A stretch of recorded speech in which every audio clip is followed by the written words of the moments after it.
Hello friends, welcome back to my channel. ನಾನು Bhavya. Friends, ಎಲ್ರಿಗೂ ಇಷ್ಟ ಆಗುವಂಥ ಕ್ರಿಸ್ಪಿಯಾದ ಮತ್ತು ಜ್ಯೂಸಿಯಾದ ಬಾದಾಮ್ ಪುರಿನ ಹೇಗೆ ಮಾಡೋದು ಅಂತ ನಾನು ಇವತ್ತು ತಿಳಿಸ್ಕೊಡ್ತಿದ್ದೀನಿ. 1 ವೀಕ್ ಇಟ್ಕೊಂಡು ತಿಂದ್ರೂ ತುಂಬಾ ಕ್ರಿಸ್ಪಿಯಾಗಿ ಜ್ಯೂಸಿಯಾಗಿರುತ್ತೆ. ನಾನು ಹೇಳೋ ಮೆಥಡಲ್ಲಿ ಮಾಡಿ ತುಂಬ ಟೇಸ್ಟಿಯಾಗಿರುತ್ತೆ. ಬನ್ನಿ ಇವಾಗ ಬಾದಾಮ್ ಪುರಿ ಮಾಡೋದಕ್ಕೆ ಏನೇನು ಬೇಕು ಅಂತ ಮಾಡ್ತಾನೆ ಹೇಳ್ತಾ ತೋರಿಸ್ತೀನಿ. ಬನ್ನಿ ಇವಾಗ ನೋಡೋಣ. ನಾನಿಲ್ಲಿ 1/4 kg ಮೈದಾ ಹಿಟ್ಟನ್ನು ತೊಗೊಂಡಿದ್ದೀನಿ. ಅದನ್ನು ಸ್ವಲ್ಪ ಕ್ಲೀನಾಗಿ ಜರಡಿ ಹಾಡ್ಕೋಬೇಕು. ಸ್ವಲ್ಪನೂ ಗಂಟು ಏನೂ ಇರಬಾರ್ದು. ಕ್ಲೀನಾಗಿ ಜರಡಿ ಮಾಡಿ ಇಟ್ಕೊಳ್ಳಿ. ನೆಕ್ಸ್ಟ್ ಮೈದಾ ಹಿಟ್ಟಿಗೆ ಒಂದು ಚಿಟಿಕೆ ಉಪ್ಪು ಮತ್ತು ಒಂದು ಚಿಟಿಕೆ ಸೋಡಾ ಹಾಕಿ ಹಾಗೆ ಫುಡ್ ಕಲರ್ನ ಹಾಕ್ಕೊಳ್ಬೇಕು. ಫುಡ್ ಕಲರ್ ಆಪ್ಷನಲ್, ಬೇಕಿದ್ದರೆ ಹಾಕ್ಕೊಳ್ಳಿ, ಹಾಕಲೇಬೇಕು ಅಂತ ಏನಿಲ್ಲ.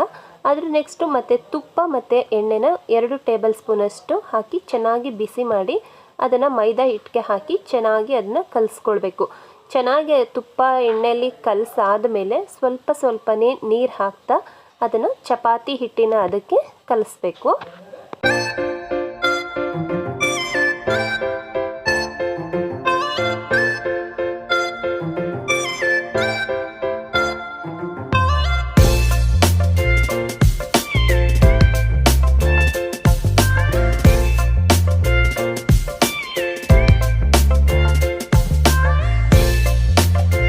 ನೋಡಿ, ಈ ರೀತಿ ಚಪಾತಿ ಹಿಟ್ಟಿನ ಹದಕ್ಕೆ ಕಲಿಸ್ಕೊಳ್ಬೇಕು. ತುಂಬ ಗಟ್ಟಿಯಾಗೆಲ್ಲ ಕಲಿಸ್ಕೊಳ್ಬೇಡಿ.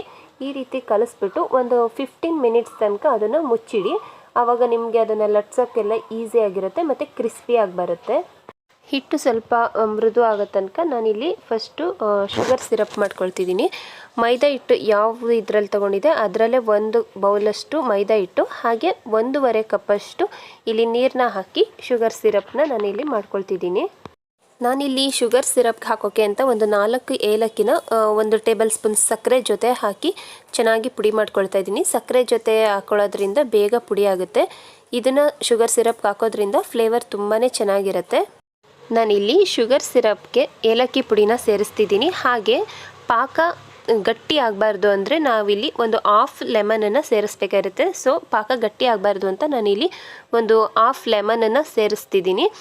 ಹಾಗೆ ಪಾಕ ಒಂದೆಳೆ ಪಾಕ ಬರಬೇಕು. ಇಲ್ಲ ಅಂತ ಅಂದರೆ ಈ ಬಾದಾಮ್ ಪುರಿನ ನೀವು ಪಾಕಕ್ಕೆ ಹಾಕಿದಾಗ ಪಾಕ ತೆಳ್ಳೆ ಇದ್ದು ನೀರು ಥರ ಇದ್ದರೆ ಅದು ಫುಲ್ಲು ಸಾಫ್ಟ್ ಆಗಿಬಿಡುತ್ತೆ, ಕ್ರಿಸ್ಪಿ ಆಗಿರಲ್ಲ.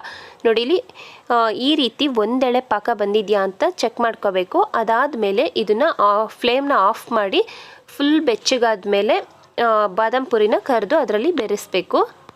ನಾನಿಲ್ಲಿ ಹಿಟ್ಟನ್ನು ಒಂದು ನಿಂಬೆಹಣ್ಣು ಗಾತ್ರದಲ್ಲಿ ತೊಗೊಂಡು ಸ್ವಲ್ಪ ಎಣ್ಣೆ ಹಾಕಿ ಲಟ್ಟಿಸ್ಕೊಳ್ತಿದ್ದೀನಿ. ಆದಷ್ಟು ಸ್ವಲ್ಪ ದಪ್ಪವಾಗಿ ಲಟ್ಟಿಸ್ಕೊಳ್ಳಿ, ತುಂಬ ತೆಳ್ಳಗೆ ಲಟ್ಟಿಸ್ಬೇಡಿ.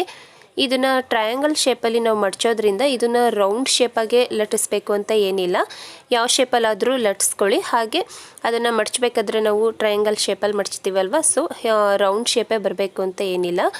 ಇದನ್ನು ಲಟ್ಸಾದ್ಮೇಲೆ ಕೆಲವರು ಲವಂಗದಲ್ಲಿ ಅದನ್ನು ಸೀಲ್ ಮಾಡ್ತಾರೆ. ನಾನಿಲ್ಲಿ ಲವಂಗ ಏನು ಯೂಸ್ ಮಾಡ್ತಿಲ್ಲ. ಈ ಥರ ಟ್ರಯಾಂಗಲ್ ಶೇಪ್ ಮಾಡ್ಕೊಂಡಾದ್ಮೇಲೆ ಸ್ವಲ್ಪ ನಾನು ಲಟ್ಟಿಸ್ತೀನಿ. ಆವಾಗ ಅದೆಲ್ಲ ಲೇಯರ್ಸ್ ಸ್ವಲ್ಪ ಕ್ಲೋಸ್ ಆಗಿ ಅಂಟ್ಕೊಳ್ಳುತ್ತೆ. ತುಂಬ ಲಟ್ಟಿಸ್ಬೇಡಿ. ಲೇಯರ್ಸ್ ಎಲ್ಲ ತುಂಬಾ ಕ್ಲೋಸ್ ಆಗಿಬಿಟ್ರೆ ಅದು ಸಕ್ಕರೆ ಪಾಕಕ್ಕೆ ಹಾಕಿದಾಗ ಅದು ಅಷ್ಟು ಚೆನ್ನಾಗಿ ಅಬ್ಸರ್ವ್ ಮಾಡ್ಕೊಳ್ಳೋದಿಲ್ಲ. ಸೊ ಹೀಗೆ ಎಲ್ಲನೂ ಒಂದೊಂದಾಗಿ ಲಟ್ಟಿಸ್ಕೊಂಡು ಅದಾದಮೇಲೆ ನಾವು ಎಣ್ಣೆಯಲ್ಲಿ ಕರಿಬೇಕು.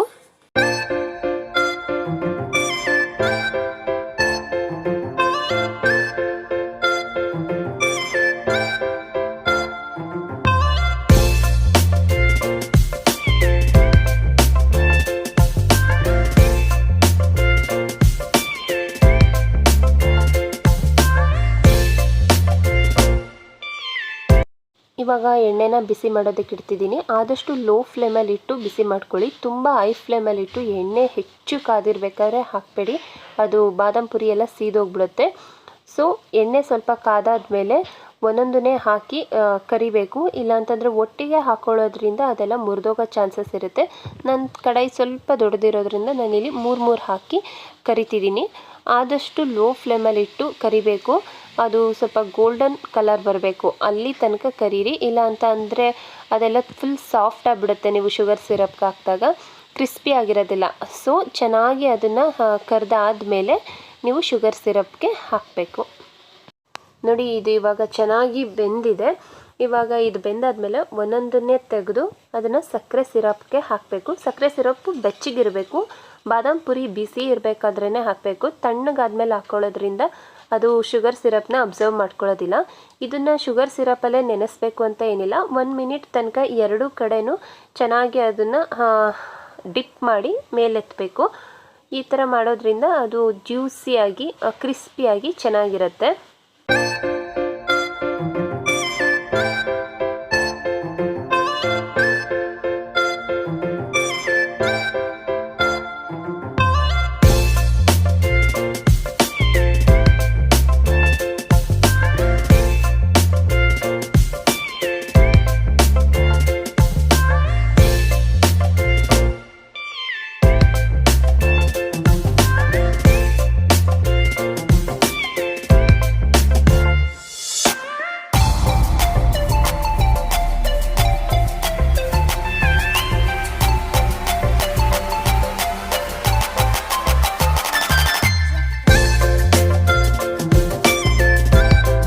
ಬಾದಾಮ್ ಪೂರಿ ರೆಡಿ ಆಗಿದೆ. ನಾನು ಇದಕ್ಕೆ ಸ್ವಲ್ಪ ಕೊಬ್ಬರಿ ತುರಿನ ಹಾಕಿ ಡೆಕೋರೇಟ್ ಮಾಡ್ತಾ ಇದ್ದೀನಿ.